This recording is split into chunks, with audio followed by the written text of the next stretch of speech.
ilagay natin sa kanya, reactor. Okay?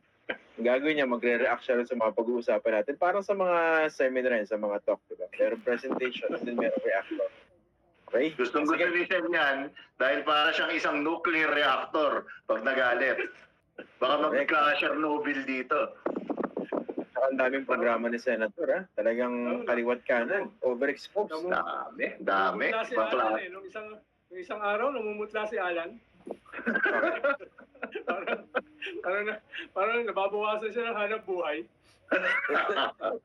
Nag-iisip ako eh. Doon sa mga tinitira ni Sen, iniisip ko, anak ng weteng, makabawas ah. Mukhang kliyente o prospective client.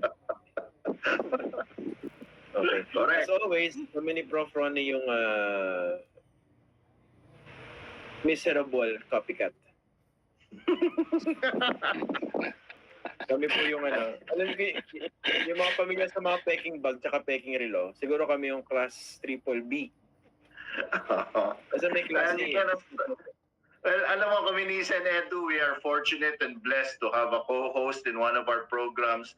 That is the paragon of... Today, I'm sharing 5 things I wish I known at 17 that could change your life. At 17, you're on the brink of stepping into the real world, whether college is in your future or you're stepping straight into the work. Itago na natin sa pangalang nagsasaltang tungkol sa politika.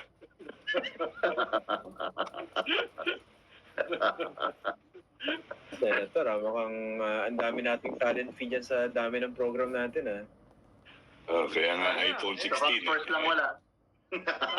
Sa Fox First lang wala. Parang Fox First lahat eh. Mukhang ginaya nila yung Fox First eh. Bakit? Ano bang template natin dito? Free labor. T-shirt. There you go. At least may t-shirt, ha? Okay. O, sige. Tanongin natin si Prof. Ronnie muna. Okay? Naglabas ang Pulse Asia ng latest survey. Ang field work was April 20 to 24. Okay? Ang una kong gusto malaman muna, ano nagda-drive dito numbers ni Bong? Parang he's firmly ahead. What's driving the numbers of Bongo? Well, pero no dati, merong kang suporta galing sa dalawang lugar na medyo may kalakihan, and that's Mindanao and some places in the Visayas. Pero the other thing that's driving the numbers even in the past, yung kanyang malasakit centers, no?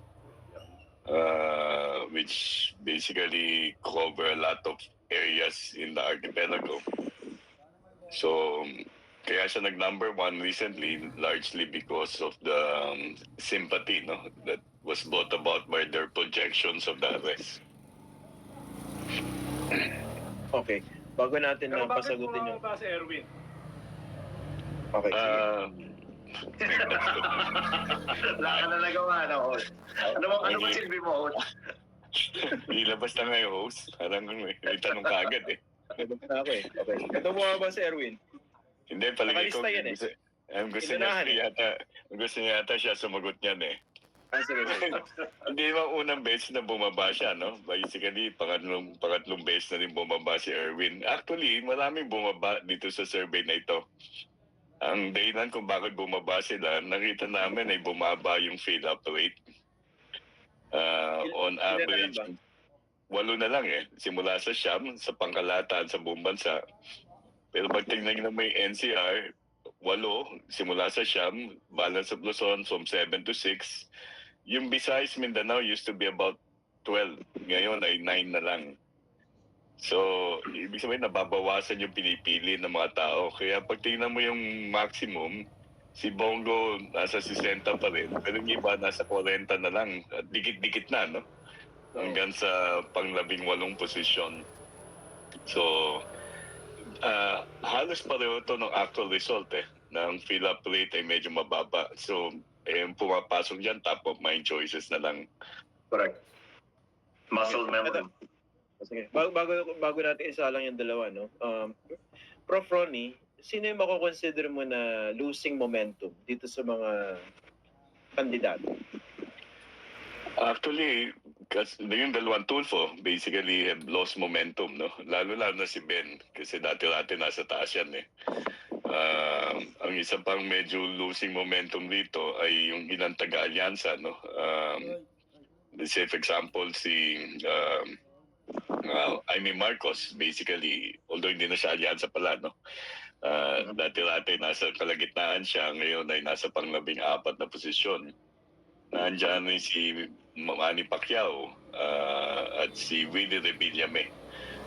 Yun yung dalawa na dati rin nasa kalagitnaan at medyo ngayon ay nado sa dulo ng in contention. Okay. Sino naman yung mukha nagpipick up? Yung merong medyo paangat yung numero. Wala kaming nakitang tumaas actually nitong April survey kung titignan mo yung voting support. Bahagyan tumaas yung kay Bongo, parang 0.3 percentage point. Si Abalos, yung paborito mo, Ian, tumaas siya ng 2 puntos. Pero hindi naman ganun kataas yun, no? Kasi kung survey to survey margin of error, dapat lagpas sa 4 na puntos eh. So nangyari dito, nagpalit yung ranko nila pero walang pagbabago sa level ng suporta. Karamihan sa kanila pa bumaba. At malaki ang pagbaba, no? Ng marami sa kanila. Kaya parang naghalo-halo, lumawak yung tie, no, sa pagitan ng mga kandidato. At talaga makikita natin maganda sa mga may double digit na malapit-lapit sa 20%, maaaring may chance pa rin yan. Although depende sa gagawin nila nitong natitirang linggo ng kampanya. Okay, sige. Bago So natin purely a function of Prof, Sige. ako na yung naging host. Purely a function of take-up rate, Prof. Kaya nagkaganon yung nagkarambola yung mga ranking. Dahil lang sa low take-up rate. Yep. Mababa yung fill-up rate. Kasi ginamit na din namin yung balota eh. Nung ginamit naman yung balota, kaya medyo natagalan yan, we needed to appreciate the 2,400 ballots. No? May mga ambiguous marks, may mga nag-overvoting. So, in general, 90% ang nakuha namin na valid votes. No? Yung walang mali sa kanilang shinade. Which only means for candidates, they should be going into, and for the COMELEC, repeating your instructions in terms of filling up the ballot. Paano i-shade yan? Although sinabi ni Chair Garcia, kahit tuldukan mo lang, babasahin eh. Pero siguro mahirap na yun. No? Huwag mo lang tuldukan. Lagyan mo ng kama. Hindi, bawal rin yun. Buuin mo ng konti yung shading. Okay. Very interesting phenomenon. Machinery. Pwede pa bang magbago yan in the last 2 weeks since nung nag-survey kayo? Pwede pa bang magkaroon ng dramatic change yan? Pag hindi pinag-uusapan ng machinery, ibang animal yun. No? Ibang animal yun. And basically, ang makakagamit niyan is the administration. Without the machinery factored in, last 2 weeks since nag-survey kayo, pwede pa bang dramatically magbago yung ganyang klaseng ranking? Yan. Ano? Hello. Oh, go. Ano nangyari? Nag-pause eh. Nag-pause. Hindi, without the machinery, let's say the period that we did not cover in the last week of April, no, up to this first week of May, mahirap tignan ano ba yung mga kaganapan na maaaring makakatulong o makakasakit sa mga kandidato. So siguro yung mga issue na tungkol sa prime water, sa ilang lugar na prime water ang service provider, maaaring maka-apekto yan kay Camille Villar. So, yun ang nakikita ko. Yung mga messaging, advertisement ng mga kandidato, meron mga nagbago. Hindi ko alam. Si Alan nasa ascot niya. Sa tingin mo ba ay magkakaroon ng malaking epekto ito? Alan, naging host na rin ako eh, no? Okay yan. Kwentuhan lang. Go. Well, right now, pag sabi nga nila, last 70 days, ang focus is really negative campaigning dun sa mga nasa bottom rung. So ano yan, pakpakan yan in the last. So in the case of prime water, I'm not insinuating. I'm sure Senator Edu is licking his chops, eager to jump in the fray. Pero I'm not insinuating na ito ay orchestrated or this is a well-organized attack against Congresswoman Camille or the Villars. Pero nakita natin ang laki ng epekto. On the other hand, in terms of applause efforts, titignan natin stuff like, for example, Vice Ganda's endorsement of Ian's favorite Ben-Hur Abalos na inendorso ni Vice Ganda na isa sa pinakasikat na artista at celebrity endorsers. But honestly, on the retail side, yung tinatawag nating free market votes, pag ganito na lang, last week, ang liit na ng effect ng it's yours to lose. Ang binabantayan mo dito, voter protection. Huwag kang magkamali, huwag kang gumawa ng skandalo, huwag kang mahuling nananapak, huwag kang mahuling nagde-deliver ng tubig na may kalawang.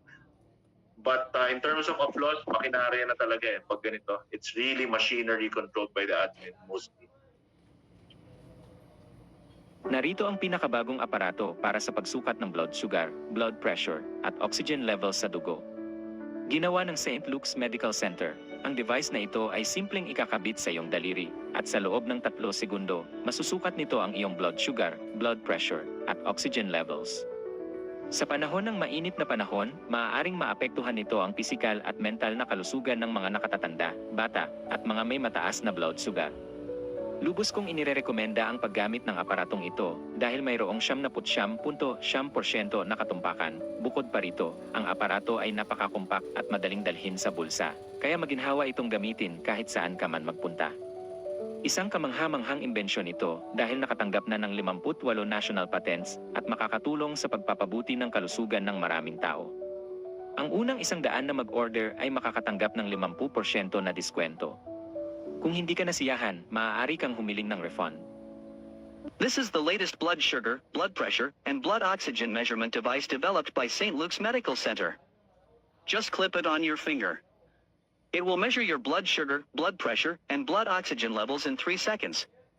Considering the current hot weather, this may affect the physical and mental health of the elderly and children at home, as well as friends with high blood sugar levels. I highly recommend this blood glucose meter.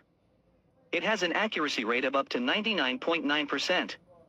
In addition, it is very portable and can be easily put in a bag. So it is also very convenient to use on the go. This is a great invention because it has obtained 58 national patents and can promote the health of more people. The first 100 orders will enjoy a 50% discount. If you are not satisfied, you can get a refund.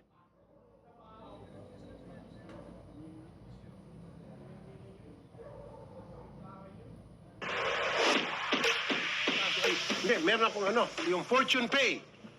Ma'am, meron kayong Fortune Pay. Hindi po, Gcash lang po, sir. Hindi, mag-upload kayo ng Fortune Pay. Tuturuan kayo namin. Fortune Pay. Mula ngayon, lahat ng makakatanggap ng pera mula sa programa, through us, na may nag-donate, Fortune Pay po.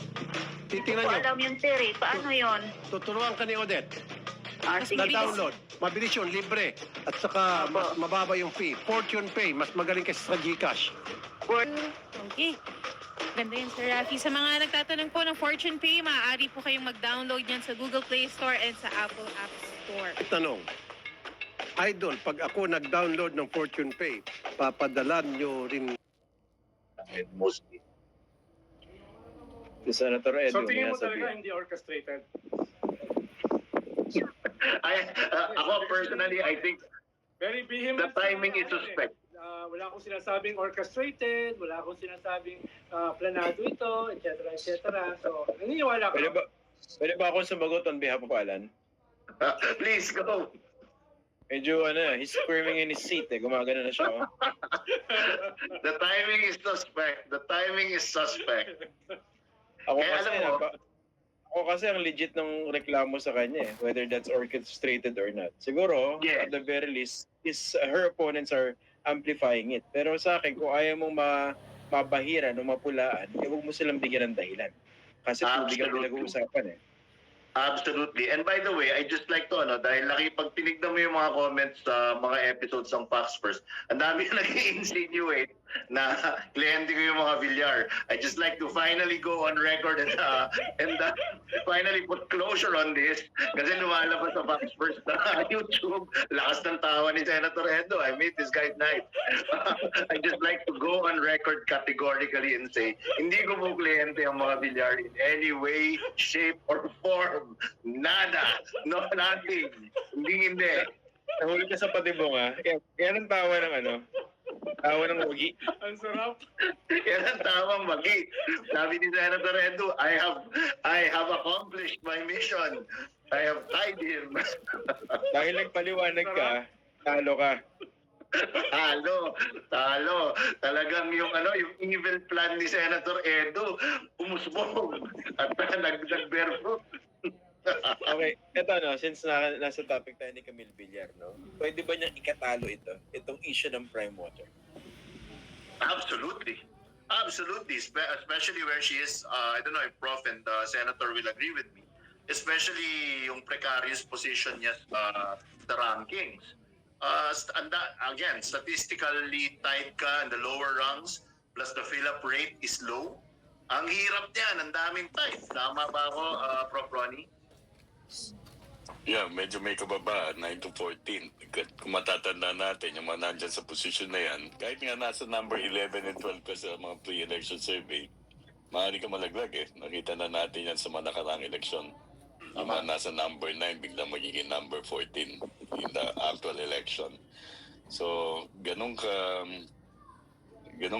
lala yung magiging pagbaksak kung meron mga usapin na biglang lalabas closer to the day of the election.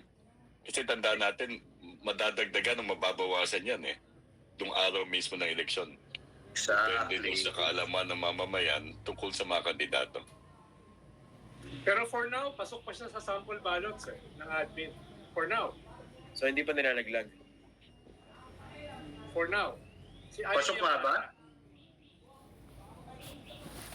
In the sample ballot pala, pasok pa kasi rin siya. daming information itong si Senator. Senator, spill the tea. Pero mukhang dala rin siya ng isang major religious group na for the first time, 8 lang ang pipiliin, hindi 12. This man knows too much. Spill the tea. Grabe, malalim. Kung malakas lang sana yung Dapat internet palitan niya, ng pangalan niya. audio, no? Walo lang, Senator, walo lang. 8 lang. What? 8 lang. Walo din. Dapat Nostradamus na pangalan. Ang problema, yung 4 doon, hindi sigurado. 4 lang doon ang sigurado. Paano mangyayari yun, masisira yung kanilang batting average for the first time. Siguro ang magandang i-comment ng mga Fox Natics ngayon ay hashtag sana all kasama sa group chat namin. Maginaw eh. Teka, ito bang endorsement ng isang religious group na ang hirap hulaan? Can this actually carry her dito sa battle for the last few slots? Kung sakaling ilaglag nga siya ron sa administration, ilaglag siya ng makinarya ng administration. Kaya ba ma-offset sa kanya na 500,000 boto? Kaya siyang i-push up kung hindi kasama sa listahan yung mga kalaban niya doon sa mga ganung posisyon, yung from 7 down to 14. Pero pag nilista yung mga yon, lalo na yung nasa taas niya, hindi makakatulong yun. Mas lamang pa rin ba yung endorsement ni Sara kesa dun sa non-endorsement ni Digong? How profound. Naiiwan na yung boses ni Senator pag nagsasalita siya kasi medyo mahina yung wala na. Nawala na siya. Nagalit. Ako, to Prof. Ronnie's point first, brilliant point brought up by the esteemed professor, no? Kasi tandaan natin ang Senado, parang the best analog of the Senate race is that old game show of Edu Manzano, the real Edu Manzano, not Edu Manzanas, na ang title ay Game Ka na ba? Na pwedeng umabante yung contestant, yung mga ibang contestant, babalik, two blocks, ikaw aabante ka ng 2 blocks, etc. etc. So if all the candidates will have the same endorsement and you're in the same position, ang net effect yan, neutral, walang nagbago. So tama yung very very valuable yung sinabi ni Prof. Ronnie na kung makakatulong man yan, dapat siya lang yung in-endorso, hindi yung mga kasama niya in the same statistical block. So very very astute point by our esteemed professor.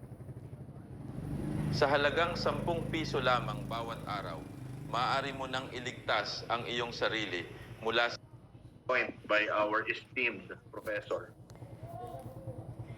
At Ito medyo namang nalito push. ako Oh, doon sige. sa endorsement nung religious group na yon.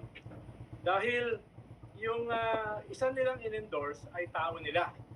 Talagang Yeah. membro nila. Oo, kilala natin yun. Nasa dulo. Ang problema, in-endorse din nila yung tatlong nasa dulo. Di ba hihina yung kanilang kandidato? Ibig sabihin, Exactly. kung in-endorse sila, yung kandidato lang nila. Kung in-endorse nila yung kadikit ng kanilang kandidato, what was that for? Hindi ko Exactly alam. that. Siguro bobo lang ako. No? Hindi, ang tanong ko naman, Exactly. ang tanong ko naman, Senator, hindi ba magre-reflect naman oddly dun sa religious group na yun kung hindi nila endorse yung etiquette?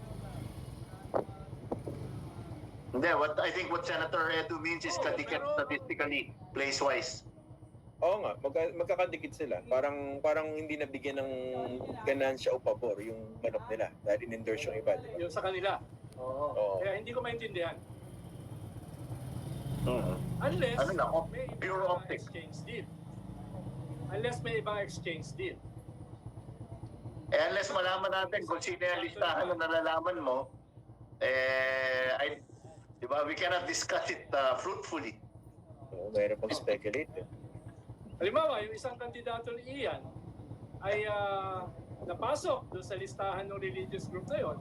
Pwedeng may quid pro quo kung bakit in-endorse yung kandidato ng religious group na yon.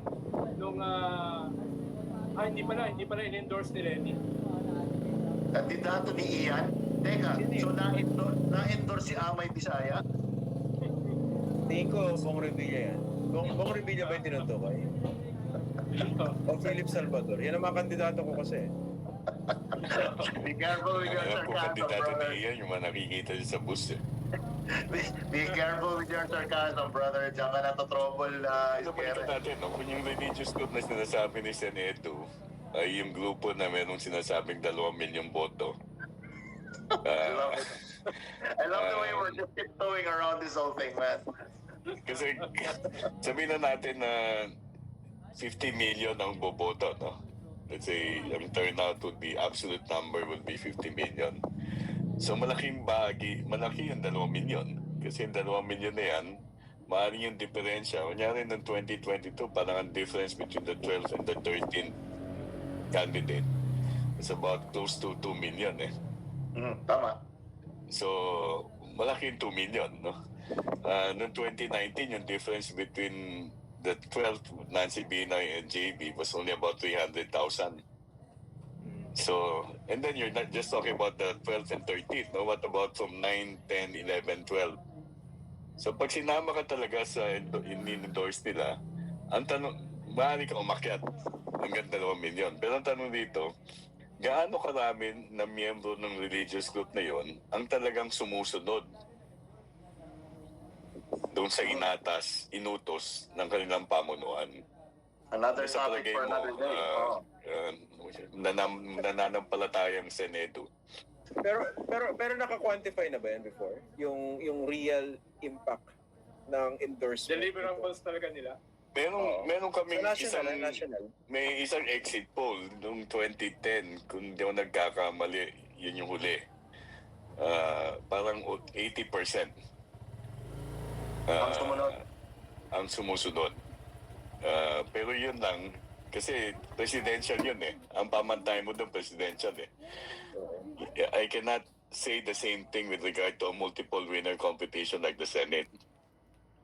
Yes. Di ba? Well, in tightly contested races, yun na lang. Maybe we should speak in generalities. In tightly contested races, especially on the local level, their vote is enough to spell the difference. Sa national, baka mas maliit yung net effect. Pero pag sobrang tight yung race, and assuming na yun na nga, meron talaga silang dinala that is in the bottom rung that needs that push, it can spell the difference, I would think.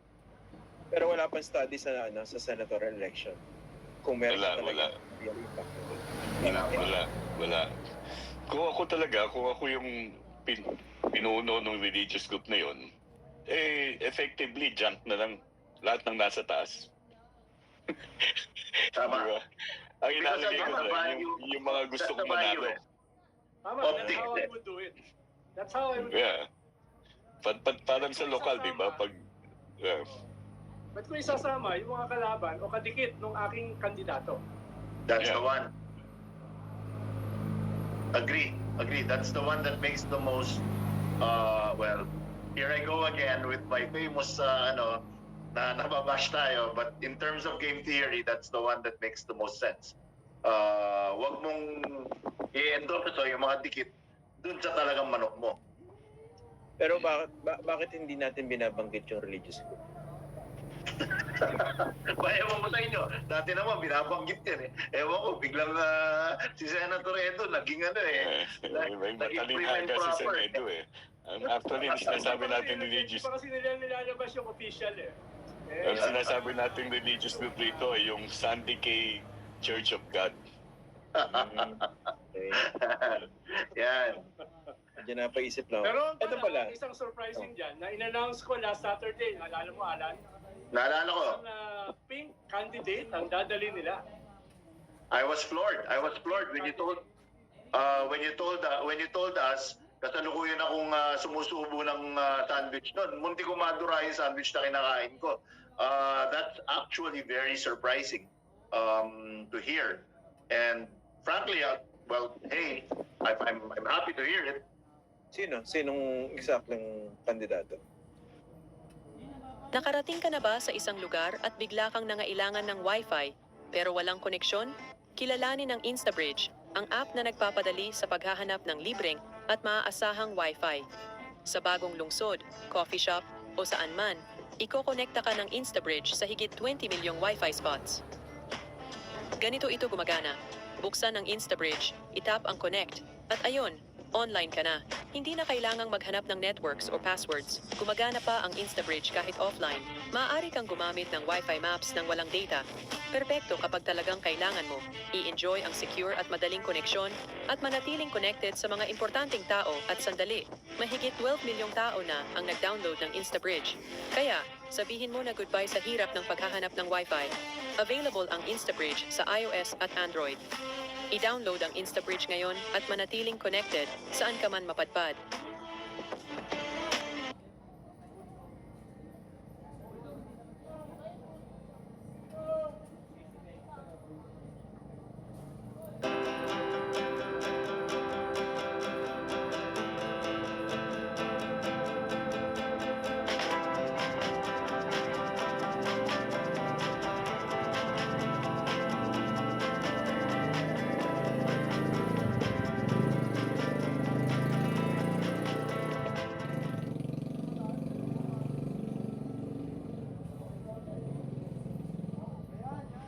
Isang pink candidate.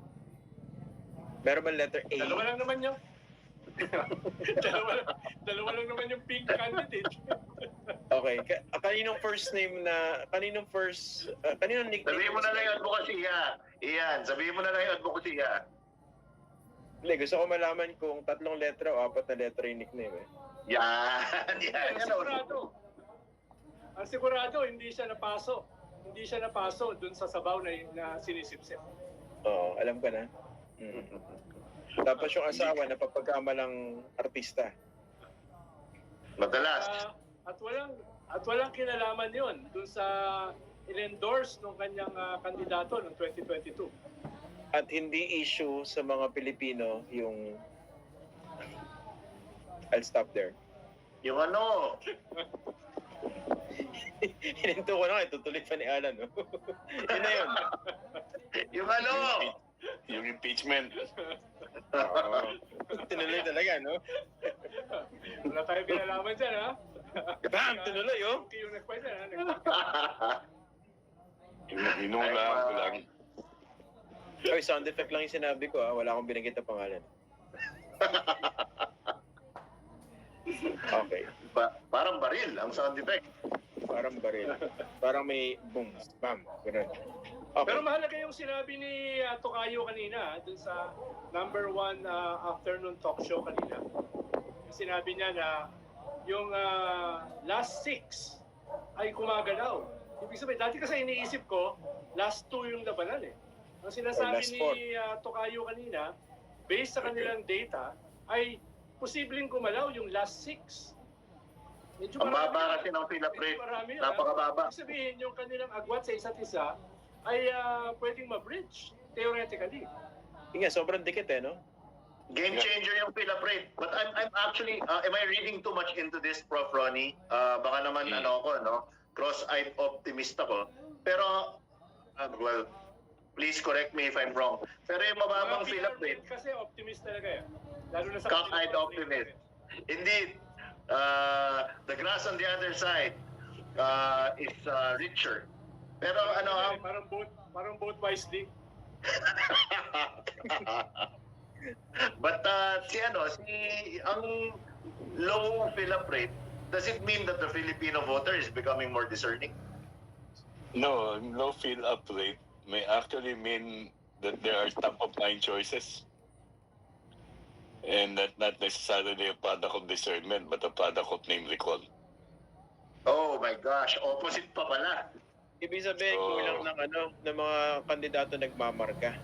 They're tayo- voting on hindi- instinct. They're voting on muscle memory. Yeah, hindi pareho ni Ian yan na isa lang binoboto. O ako nung naglista ako, 5 na pala. 5 na yun sa akin. Nakalima ka nga, bro? Nakalima ka? Nakalima na ako.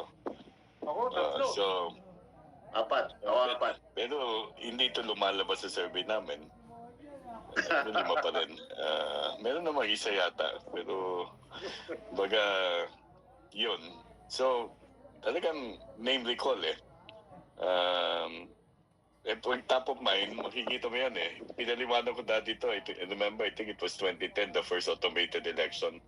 Noon binago ni Bong Revilla apelido niya. Bong Revilla first name. Kasi ang nangyari doon, ang unang nilabas na template ng COMELEC, parang vertical ang arrangement ng pangalan. Kung Revilla siya, nasa dulo siya, di ba? So binago niya, ginawa niyang Bong Revilla. Ginawa ng COMELEC, ginawang horizontal. Nandun pa rin siya sa baba, pero nag-number 1 pa rin siya. Ibig sabihin, hinahanap ng botante, yung ballot structure does not have an impact in terms of Senate, voting for the Senate. Talagang hinahanap yung pangalan. Sorry, I hate to be that guy, but naalala mo yung nangyari kay Senator Ralph Recto? He was on the phone. Nasa stapler. Yung sa balota, nakatago yung pangalan niya sa ilalim ng fold. And people couldn't find his name. I don't know if you guys remember that phenomenon. Ito ba yung after ng Batman controversy, 2007? Yeah, Team Unity siya nun eh. Team Unity, mas para sa kids mo.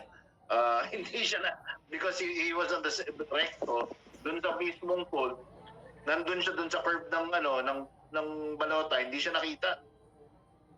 Experience a Verilux progressive lens powered by AI for instantly sharp vision even in motion and seamless transitions from near to far.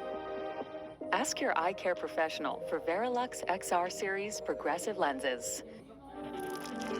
The taste of space, now in an Oreo.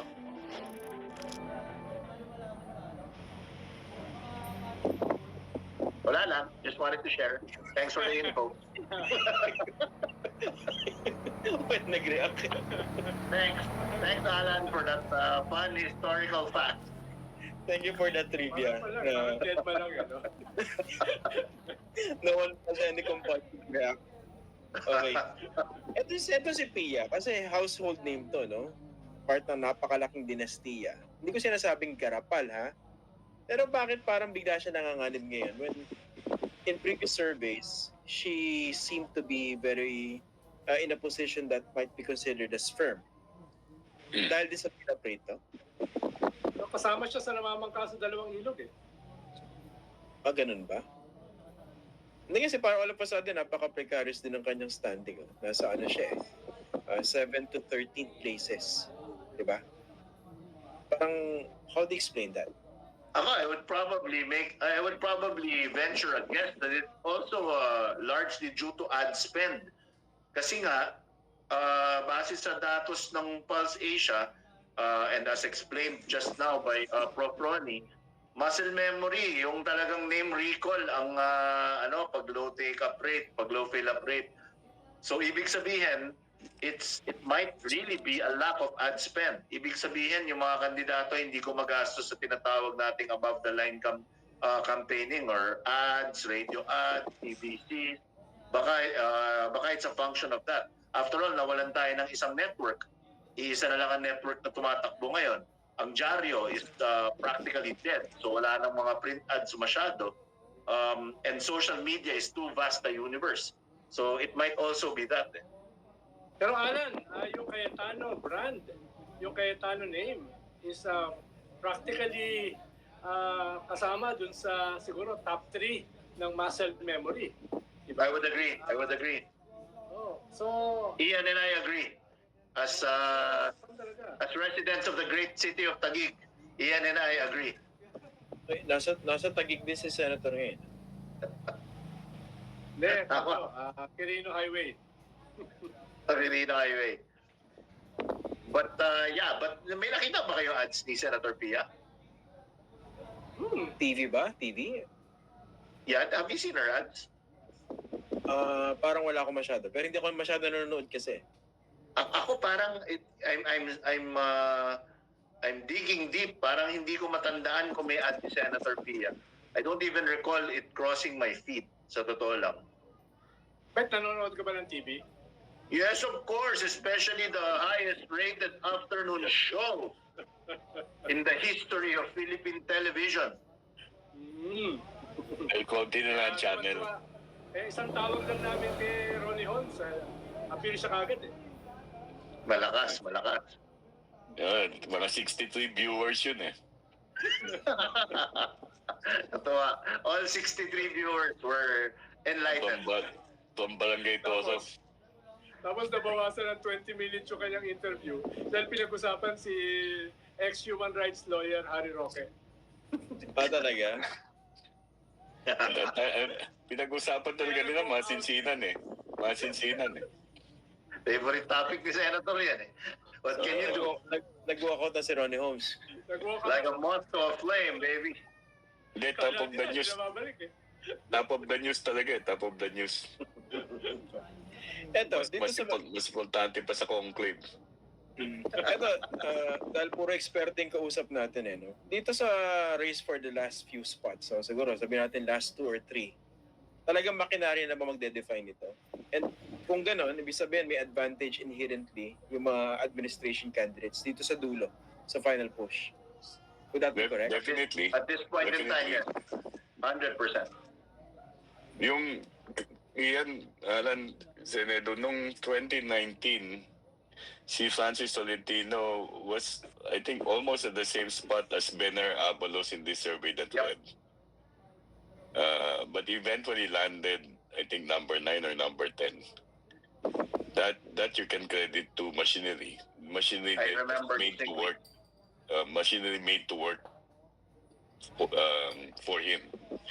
Now, it's a question now of whether the same machinery, whether a cohesive machinery, is set up by the administration.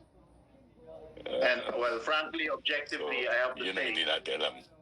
that 2019 Baka si machinery Senedo was alam yan. something else. At the same time, yung negative aspect naman yan, si Coco Pimentel noong 2019, nagsisimula yung away within PDP Laban, ay Talaglag. yung sa survey, na number 4, number 5 siya, nung matapos, siya ay number 10, number 11. At ang sabi niya, nilaglag siya ng sarili niyang partido. Dahil Sa bandang nagsisimula Mindanao yung daw. away sa loob ng PDP Laban. Sa kanya lang galing yun. Ibig sabihin, pwede So that shows you how yung important negative it is. impact ng machinery. May positive So clear- impact yan, may negative din. Okay, so clearly may machinery dito, machinery advantage administration. Pero kunwari, in the case of Camille Villar, sakaling ilaglag siya quietly nitong administration machinery, kaya ba siyang saluhin ng mga Duterte? Do they have a machinery to speak of? Well, I don't know about a formal machinery, but definitely their hearts and spirits are inflamed. Sen Edu, ano ba masasabi mo dyan? Well, kung may kaunting machinery sila, nandun yan sa PDP Laban.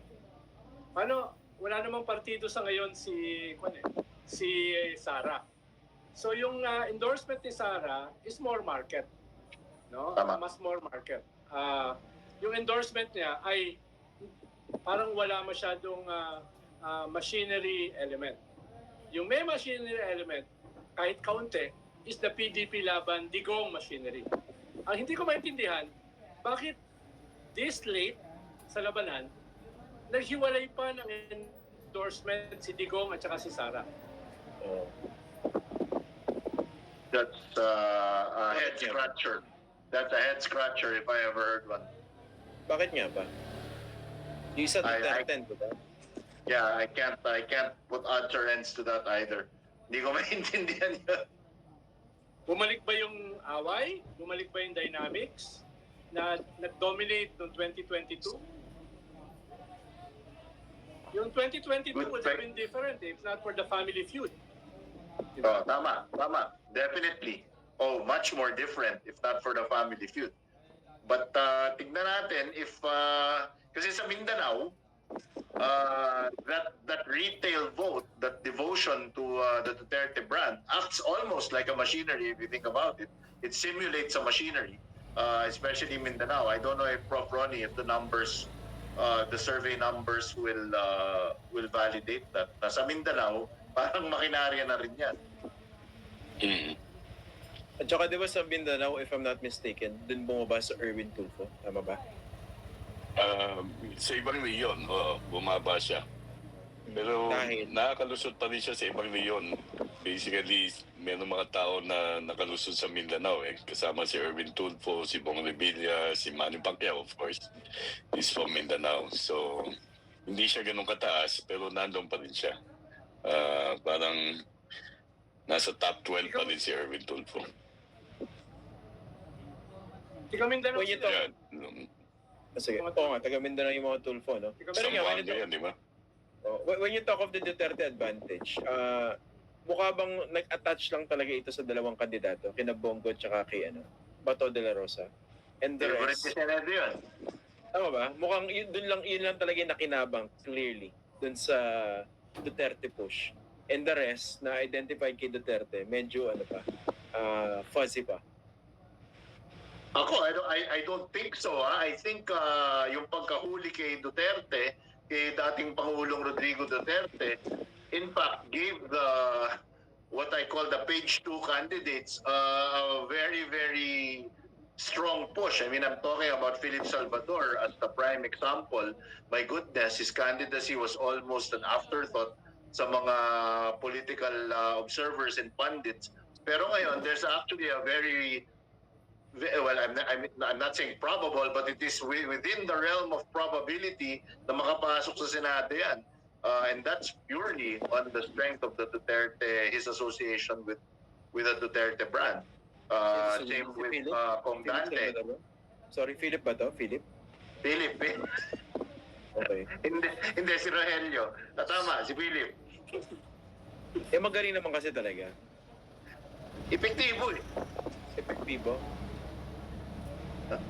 Parang gamot. Epektibo. Sarcastic po ako, no? Teka lang, ito may iba tayo ng konti, no? Iliko ko lang sa party list kasi medyo interesting din yung findings ng Pulse Asia dito sa party list. No? Ito, tumbukin ko na. Yung ML party list, bakit laglag? Ano ba to? Problema, Problema sa strategy, sa branding? Kasi base sa survey ng Pulse Asia, hindi makakakuha ng isang upuan nito kahit prominent yung kanilang top nominee in Leila de Lima. Take it away, Sen Edu. What do you gotta say about that? Sa halagang 10 piso lamang bawat araw, maaari mo nang iligtas ang iyong sarili mula sa napakataas na panganib ng stroke na laganap ngayon sa Pilipinas. Ako si Dr. Tony Liachon at mapalad akong makipagtulungan sa Philippine General Hospital, PGH, sa kampanyang ito laban sa mga sakit sa kasukasuan. Ayon sa mga ulat, sa unang 6 na buwan ng taon, bigla ang tumaas ang bilang ng mga pasyenteng na stroke dahil sa paggamit ng mga gamot na pampawala ng sakit para sa mga may problema sa buto, kasukasuan at puso. Sa harap ng sitwasyong ito, may magandang balita ako para sa mga pasyenteng may sakit sa kasukasuan. Ang video na ito ay makakatipid sa iyo ng hanggang 100,000 piso sa gasto sa paggamot at makakatulong sa iyong kalusugan. Ayon sa aming talaan, noong Setyembre 2024 lamang, higit sa 200,000 na pasyente ng Philippine General Hospital ang ganap na gumaling mula sa mga sakit sa kasukasuan. Tunay na perpekto ang pamamaraan ng paggamot na ito. Ito ang kasalukuyang nangungunang panghaplas na gamot para sa mga sakit sa kasukasuan, lalo na para sa mga may gout, arthritis sa tuhod, pananakit ng mga daliri sa kamay at paa, likod, leeg at balikat, para sa mga may matagal ng sakit na hindi gumagaling sa iba't ibang paraan ng paggamot. Kailangan mo lamang gamitin ang produktong ito 1 o 2 beses bawat araw at mababawasan ng malaki ang pananakit. Hindi mo kailangan ng operasyon o gumastos ng malaki. Gamitin lamang ang pamahid na ito 2 beses sa isang araw. At kahit gaano pa kalala ang iyong kondisyon, mawawala ito sa loob ng 2 linggo. Sa aming layunin para sa 2024, nais naming tulungan ang 1 milyong pasyente na may sakit sa kasukasuan na makabalik sa normal na pamumuhay at mabawasan ang panganib ng stroke dahil sa matagalang pananakit ng kasukasuan. Simula ngayong araw, lahat ng mga order ay makakakuha ng hanggang 70% diskwento. Inuulit ko, 70% diskwento lamang sa opisyal na website ng PGH. Limitado lamang ang bilang ng mga order na suportado namin. Kaya kung ikaw ay may ganitong kondisyon, magparehistro na kaagad upang makatanggap ng tulong. Upang makuha ang diskwento, pindutin lamang ang kunin ang alok sa ibaba at pumunta sa aming opisyal na website upang bilhin ito sa presyong may diskwento.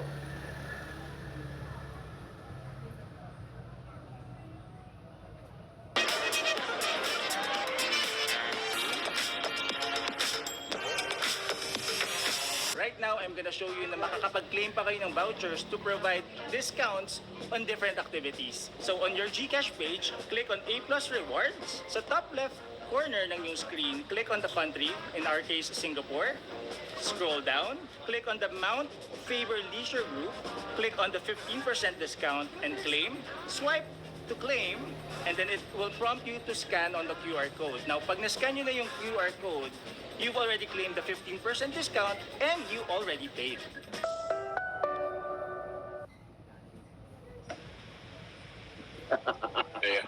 No comment eh. No comment. Gusto kong sagutin yung tanong ko, pero ituturo ko muna si Alan. Tinuturo. Iba tinuturo eh. Oh.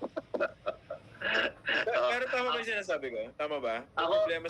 nangyari dyan, cannibalism. Sa totoo lang, cannibalism. That's the elephant in the room. You're taking a base of voters that are loyal to mais lang yan, di ba? Money, ideology, coercion, or ego. Yun lang yun eh. Kaya nagkakaroon ka ng tinatawag na fan base or fandom or political base. In this case, we're talking very, very tumbok na tumbok yung ideology. Ideologically, the pink/yellow/liberal fan base is based on ideology. Ang problema, hinati nila. Diba? Nagsabay-sabay yung mga kandidato. Tumakbo si Attorney Chel Jokno for party list. Tumakbo si former Senator Laila De Lima as party list. Nakati pa yung boto. That's the way I see it. I'm sure our esteemed Senator Edu will have more interesting things to say about it. But from where I sit, that's how I will explain that. Pwede ba dagdagan yung tanong para kay Sen Edu? Accuracy ng surveys about party list. Dahil Agree. Yung element na bailiwicks, yung mga bumps, ay minsan hindi na-factor in sa surveys. Halimbawa, may mga party list na walang-wala sa top 100, pero dahil meron silang kandidato or anak ng governor, yung isang probinsya o 2 probinsya may be enough for at least 1 seat. Halimbawa, kung ngayon binubuhusan kasi ni Lenny yung mamamayang liberal, who knows, baka baka yung lahat ng supporters na sa Bicol may be enough for one seat. Maybe, no? Hindi ko sigurado. Kaya nagtatampo yung ibang mga pink na party list dahil nakalimutan sila. At ang dinadala lamang ay mga mamayang liberal. So who knows? Pero historically, may mga partido na wala sa running, at least sa top 50 to 70, pero nakakalusot because of bailiwicks. Yun yung isang elemento. Hindi ko rin sigurado dahil mabilis din yung fluctuation ng mga numbers sa party list. Yung dati nasa top 10, biglang bababa sa last 40 or last 30. So, hindi ko alam yung explanation dyan. Dahil, basically kasi yung survey sa party list is market. Pero kumpara sa Senate, na talagang dominant yung market, sa party list may element ng command votes, may element ng swing votes, may negotiated votes, at may element ng votes, no? It's 75% command. Lalo na maraming party list ngayon, mga party list ng mga contractors. Oh, meron ba? Kaya may ganung element na pumapasok.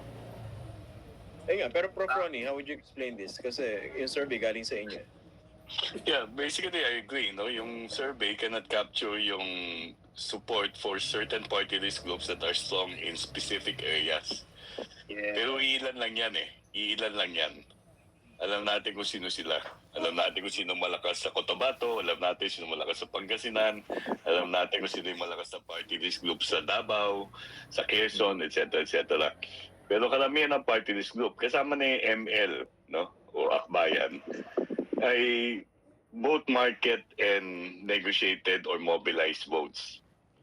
At ang problema sa maraming grupo na hindi ganun kapopular o walang bailiwick, kinakailangan nilang kumuha sa maraming mga lugar. Ngayon, kinakailangan i-target mo yan. Kasi may mga highly urbanized cities or densely populated provinces na na-capture na ng malalaking party list group. So ngayon, ang problema mo, saan mo? Anong munisipalidad ka pwede pumunta na masisigurado mo yung 15,000 boto doon, kalahati nung mapupunta sa iyo. Kasi eventually, ang magic number nito will be somewhere around 300,000, no? To But at least get 350 one seat. for one So, seat, yeah.